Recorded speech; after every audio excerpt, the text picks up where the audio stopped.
Photo X 1.5 TFX, and welcome back to another video. Well, I'm sitting here reading a illustrated biography of Lewis Carroll, you know, the author of Alice in Wonderland, you know, the girl who followed the white rabbit down the rabbit hole to see how deep it goes.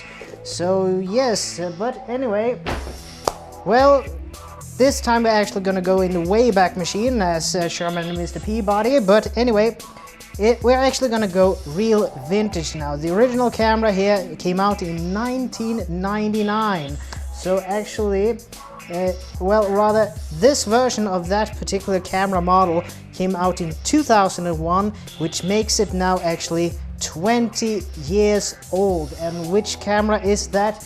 Well, it's no other than the Nikon D1x. This camera is basically the genesis of modern digital DSLRs when it comes to Nikon, that is. Well, you know that then you had the Canon 1DX, or 1D at least. Yeah, they kind of just switch it around there. But anyway, yeah, the original camera of this one came out in 1999, the Nikon D1. But I'm getting a bit ahead of myself here. So we're actually gonna go and do the intro, so here we go. In this episode, a 20-year-old digital veteran, the film role model, nods to another 20-year-old franchise going through a reboot, test images that makes you want to listen to Frank Sinatra, green raining symbols that makes you question reality, a nice walk in the frozen rain, and I'm still sitting in a chair. And we're back. Yes, I'm thinking I'm gonna go a little bit over this now, shall we? I have actually now done a couple of days out testing the D1x out on the town, and this is a little bit of the lenses that I brought with me. So just in no particular order, well, yeah, order of focal length, you have the 20 to 30 Nikon or Nikkor 2.8D version. This is a brilliant wide-angle zoom lens. I mean, both for FX and DX, I really recommend this to anybody. And then you have the equally great Nikkor 35 to 70 millimeter, also constant 2.8D version. So yeah, this one is a push-pull, but still, this is a great lens, can be had fairly cheaply nowadays, but I would recommend it to anybody who's out for a mid-range zoom, who are a little bit more on the budget-friendly side. The flash we're gonna go wait a little bit with, and we're gonna go to this beast. This is a brilliant lens that I've talked about in numerous videos before. Instead of the 70 to 200 millimeter, I would prefer this one, the 80 to 200 millimeter f2.8D version. This lens is brilliant. I've seen a couple of reviews of this, and the consensus have almost been that this is basically a zoom lens that procures you with prime lens level quality of the images taken.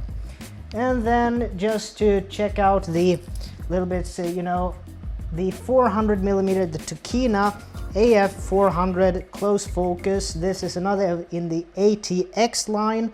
It is the fastest aperture is a 5.6. Yeah, it's a good, you know, budget birding lens, autofocus. There is also a manual version of this one, built-in lens hood. I mean, if you're on a budget, this is actually a fairly good lens for the price. Just like many of Tokina's older lenses, it has a little bit of a problem with chromatic aberration. But anyway, well, the Nikon D1x, well, wait a minute. This is actually the camera that it was a little bit of deja vu there. Strange. So the Nikon D1x, let's see here now if I can.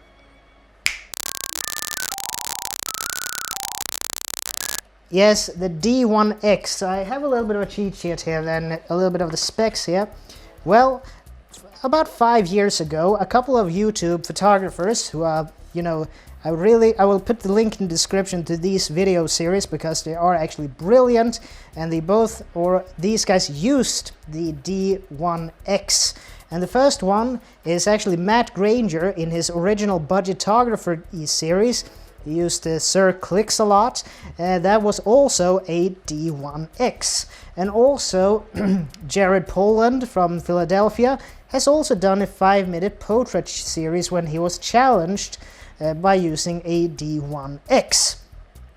Also, there is a very good review on this on Ken Rockwell's website. I'm going to put a link to all of these sites in the description below. And also DP Review TV has also done a little bit of a throwback overview of this one. Or rather, they used the twin brother of this one, the D1H. That was more of a sports action version, the journalist type deal, and this was more this studio high resolution version. So yes, as stated, the original D1 came out in 1999. What else came out in 1999? I can't really remember. And I think it's actually something that is going back into popularity now. I think it had something to do with red and blue and a bit of green and sunglasses. But anyway, I digress. Well, the specs of this camera then, and I've taken this a little bit from Nikon's own website, Nikon Sweden that is, and a little bit from the aforementioned videos and review sites. So this actually is a 5.33 megapixel camera with a CCD sensor that is 23.7 times 15.6 millimeters, and it has a 5-point autofocus system. It's the Multicam 1300. It has about 8 stops of dynamic range. That comes from Matt Granger's video. But here's a little bit of the kicker with this camera, that it makes it, even though this is an obsolete camera nowadays, the two factors that makes this actually an interesting camera for you collectors out there is, first of all, contrary to many contemporary cameras, this has a maximum flash sync speed natively of 1/500th of a second. What other camera brand camera system has a maximum flash sync speed of 1/500th of a second? That's right, the Hasselblad V series with its leaf shutter mechanism that goes up to 1/500th of a second. And because of the leaf system, it is flash sync on every shutter speed. And this one goes up to the same shutter speed when it comes to flash sync. Also, whilst most DSLRs and so on goes up to 1/8000th of a second in a maximum shutter speed, this actually goes up to 1/16,000th of a shutter speed. So yeah, basically this camera was a F5 that they tore out the film from and replaced it with the digital guts or innards. But I think that that's a little bit of the overview, and now we're gonna go over to today's viewer question. Yes, and today's viewer question is, are film camera prices overinflated? Well, I got into photography in the mid-2014 abouts, and then I could get a lot of great film cameras for very little money, I realize now in hindsight. But one of the most specific examples is that I managed to get a Mamiya RZ67 Pro 2 with a few lenses and accessories for about 8,000 Swedish kroner back in a couple of years ago. But now when I look at the camera on several auction sites and so on, I'm almost taken aback on how much it has increased in price. So I would like to ask you, do you think that film camera prices have been overinflated and that they cost more than they're actually worth? B-roll for this segment was care of Begin Japanology. Link to this specific episode in the description, but it's a series about Japan that I would really recommend anybody interested in the subject to watch. So this is all from me for now, and I'll see you in the next segment.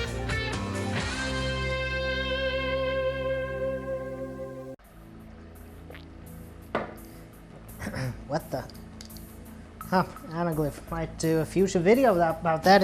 Anyway, continuing on. Well, now also in 2021, this camera is, or the original one is 20 years old. This one is about 18 years old.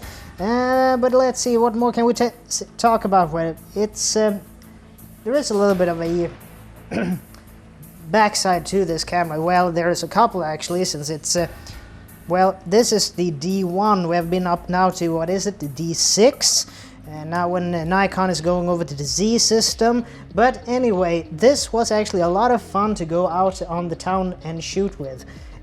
Since this is a little bit in the crossover between analog and digital, there are a couple of features that are not present in this camera that we take mostly for granted in later iterations. For instance, there is no compatibility with the creative lighting system in this version, so it was a little bit hard to get some form of TTL Flash capability with this one. I tried with some of my other ones, the other speed lights like the SB800, SB900 and so on, but the problem was that I only could use either automatic mode or manual or even the strobe or multi-flash modes on it, but I couldn't use TTL. I also tried it with this, the SC29 flash cord that has a built-in autofocus assist light. Well, it worked to provide information to the speed lights, but there was no ability to activate the autofocus assist system. So that was a little bit of a bummer when it came to this, but as I read on Nikon Sweden's website, I actually found out that there is, to my knowledge, at least one speed light that is capable of using TTL with the Nikon D1 series of cameras, and that is this one, the SB80DX. This flash is a little bit, you know, an oddball that if you find it. You can have this. I bought this for about 300 Swedish kronor, about 40 euros, something like that. What does it have for features? Well, this can do full TTL with the D1 system. It has a guide number of 38. It has a zoom range, flash zoom range, from 24 millimeters up to 105 millimeters. It also, when you use the diffuser, it goes to, I think, 17 millimeters, and then with another type of diffuser that you clamp onto it, you have 14 millimeters of dispersion of the flash. It has a built-in ISO performance from 25 up to 1000 ISO, and as most of these flash units, it takes 4 AA batteries.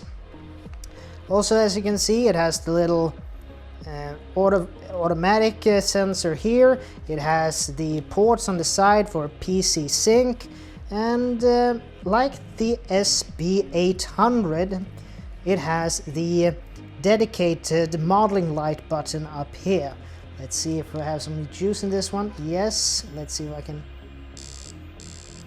As you can see, you can have it in that system that you can, you know, focus it into where you want it and check and see if it will give you the illumination that is desired. So it was a little bit interesting to take this with me along out on the town a little bit when it started to get a little bit dark, and use fill flash off the camera with the SC29. So that was a little bit of a experimentation nonetheless. But also what I want to show you is that this is the original batteries for the D1 system, and it's the Nikon model EN4. And this one originally is nickel metal hydride batteries of 7.2 volts and 2000 milliamp hours, but these were and still are atrociously bad when it comes to battery life. These ones really drained very fast. So the first thing I did was that I went on eBay and I actually thought I had one of these since before, and I bought one of these from Germany, and it is the VHDW high capacity batteries for EN4 replacement, and this is a LiPo battery, so this is lithium ion compared to nickel metal hydride, so a bit of a change up right there. Even though these still had a decent charge, there are better alternative or better battery designs for later camera models, but for the time being, keep in mind this was a genesis of digital DSLR technology when Nikon really made everything themselves.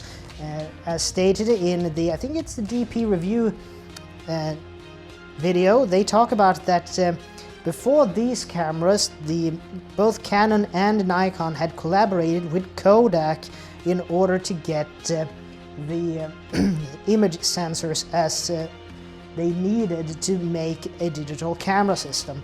But I digress. I think that this will be this part of the video. We're going to go over to my review now, overview of the D1x and what kind of scoring I'll give it. So this is a little bit of a old new style segment, so here we go.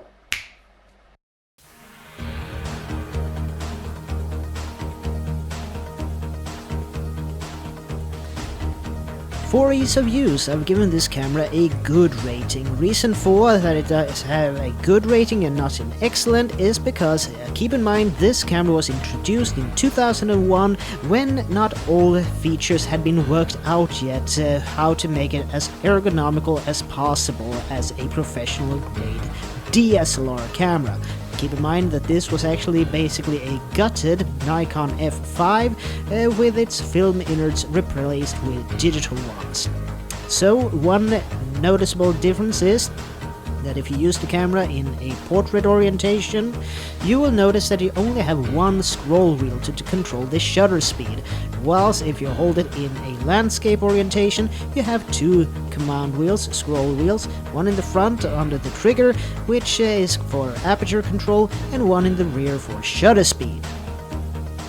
Furthermore, in order to review your images, or chimping as it's usually referred to by professionals, in that case Jared Polin, you really have to change the mode dial to a play setting in order to review images, but then if you want to continue shooting, you have to turn the mode dial back to either single frame or continuous, which can be a little bit tedious when you're under a little bit of duress or stress in the field, so for that drags down the ease of use a bit. But as stated before, this is a vintage camera in its own right, so for what it is, for the time it was introduced in, it is brilliant, but for today's consumer user, it gets a good rating. Versatility. Well, when this camera was introduced, it was the #1 camera for studio portraits, etc., because it was the high-resolution version of the main three, the D1, the D1H, and this one is the D1X. Well, nowadays, yeah, the biggest positive with it is that because of the resolution this can put out, you can still display images in full HD equivalence.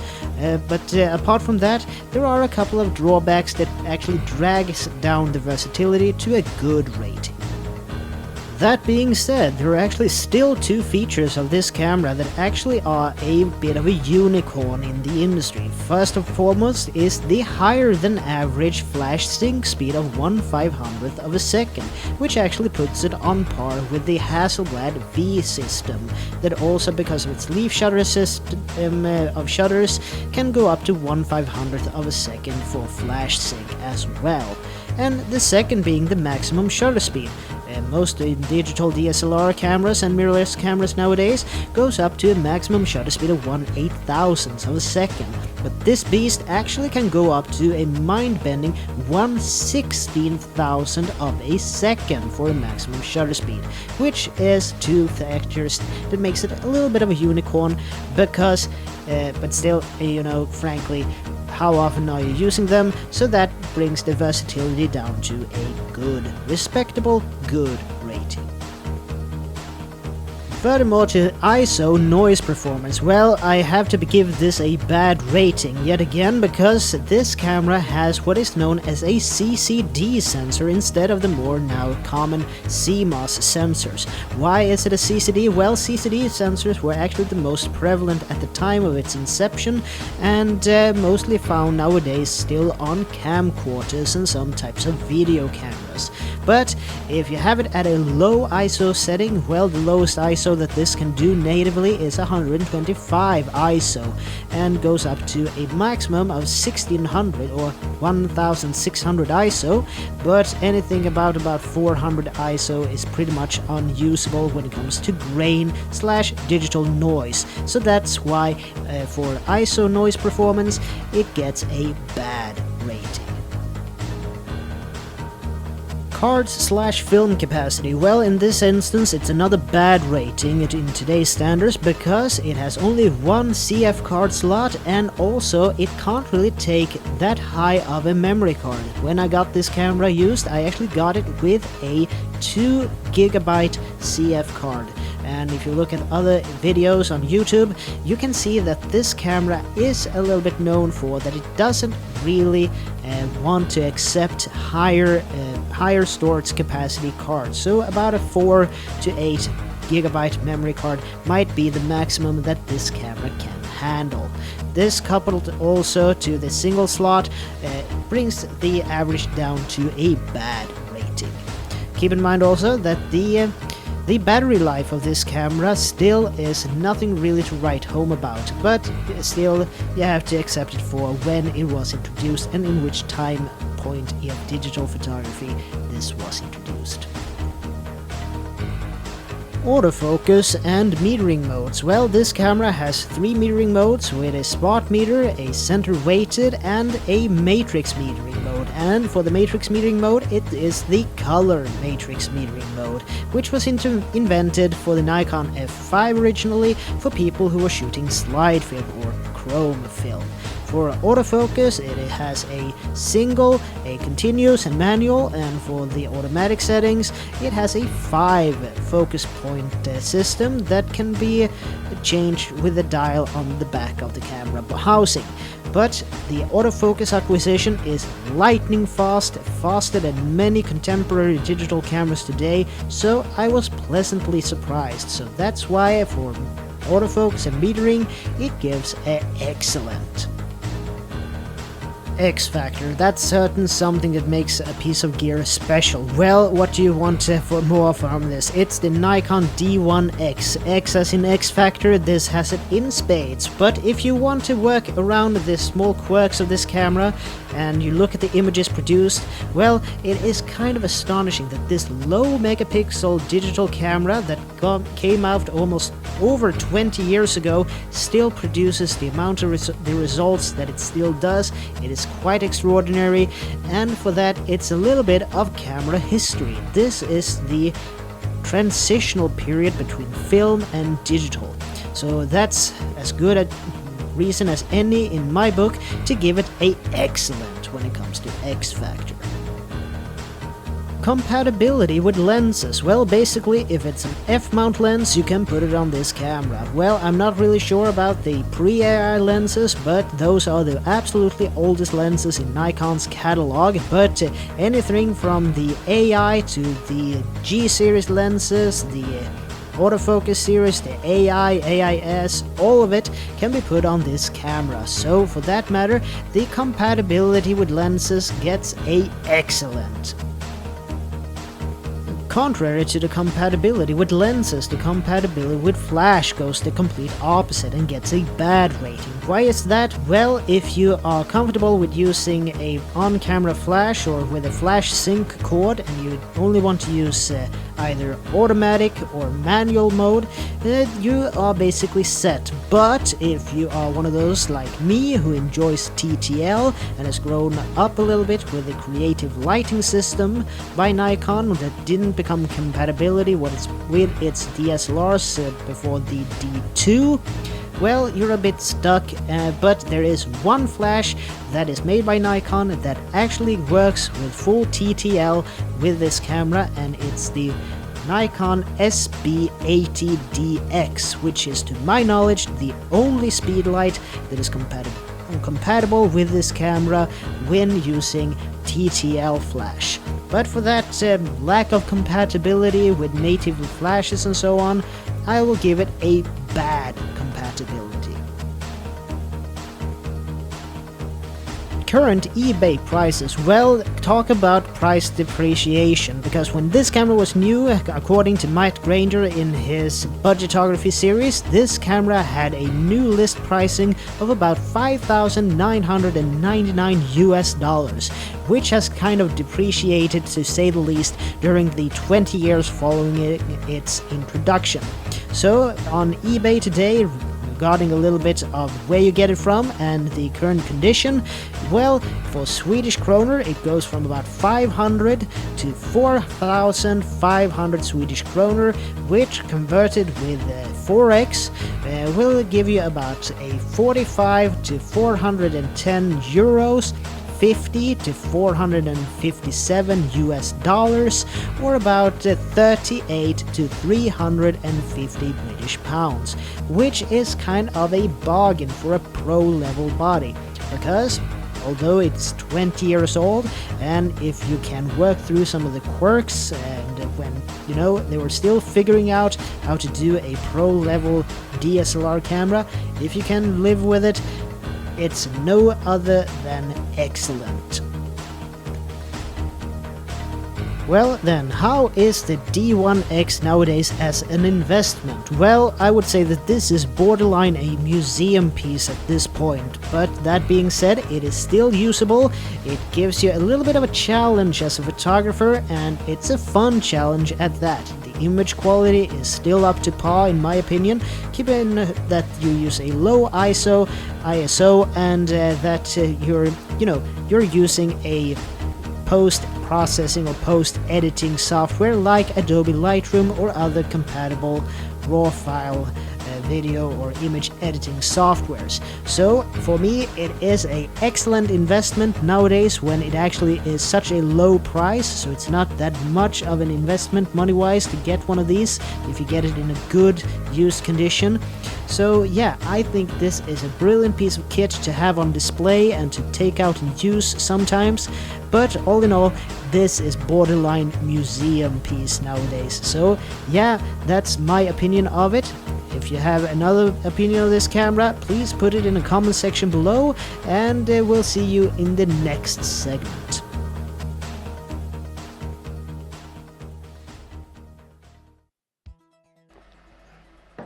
Yes, welcome back. Well, as stated, it was a bit of an adventure going out in the town and shooting with the Nikon D1x, since you had a little bit of limitations that you had to work around. So why do I have this strange why do I have this strange feeling of deja vu once again?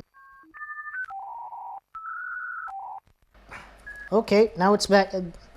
Feels like there's some kind of glitch here, don't you think so? Yeah, but anyway, it was a little bit of an interesting camera to, I mean, as a digital camera nowadays, it is a bit obsolete, no question about that, but for what it is, it's actually a bit of important part of digital photography history, in my opinion. There are a couple of drawbacks with this one. For instance, if you want to review your images, you can't just hit the monitor button on the back, nothing will happen. What you actually have to do is to take the drive mode selector, take it from either continuous or single shot and put it to the play setting, and then you will display the images on this little tiny LCD display on the back side here. Also to keep in mind, this display is not up to par with modern day displays. That means that depending on how you're angling the camera, the display will actually show you quite different contrast and so on. So it is quite important to have the histogram on when you see it. Another thing that is a little bit interesting with these is that you have this little flip down door here where you have your menu, function, lock, and some other features, as well as the white balance. So that's a little bit of an interesting design that was kept from the F5.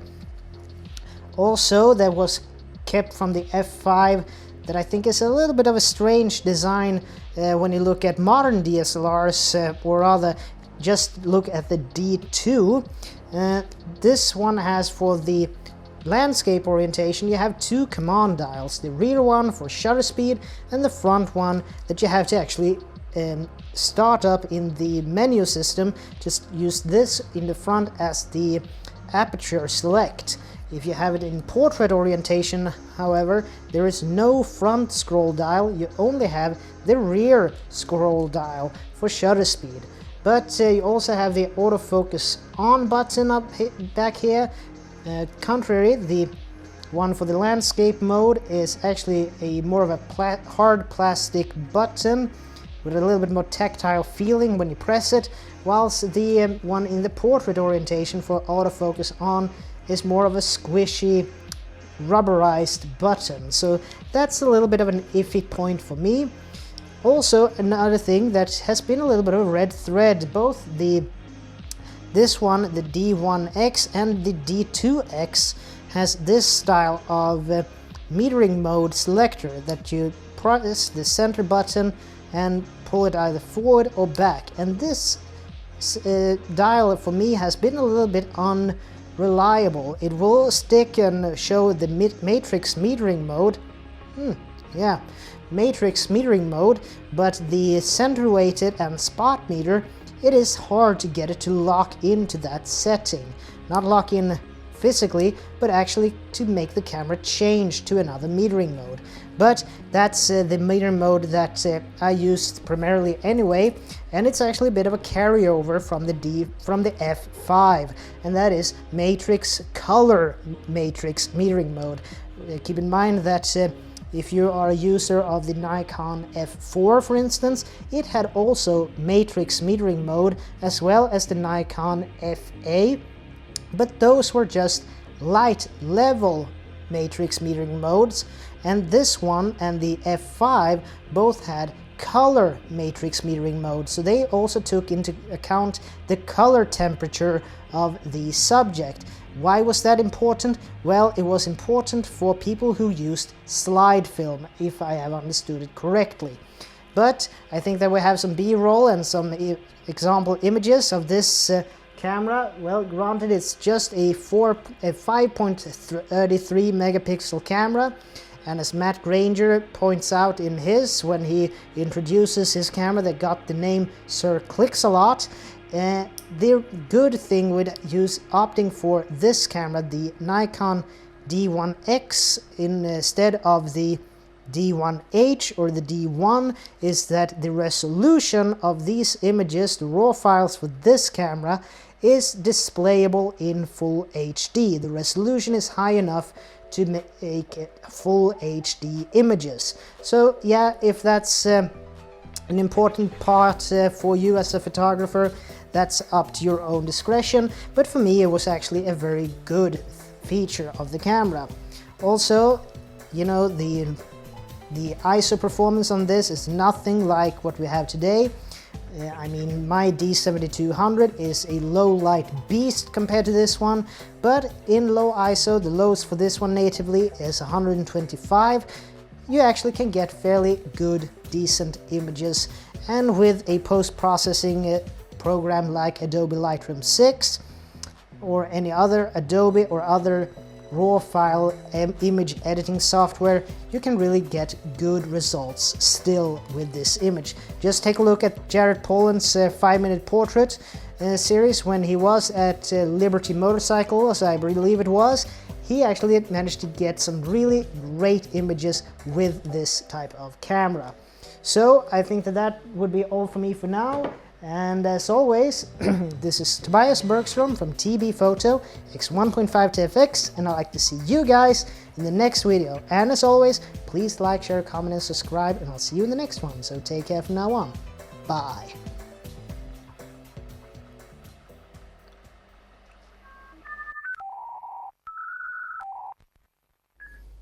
Hello viewer.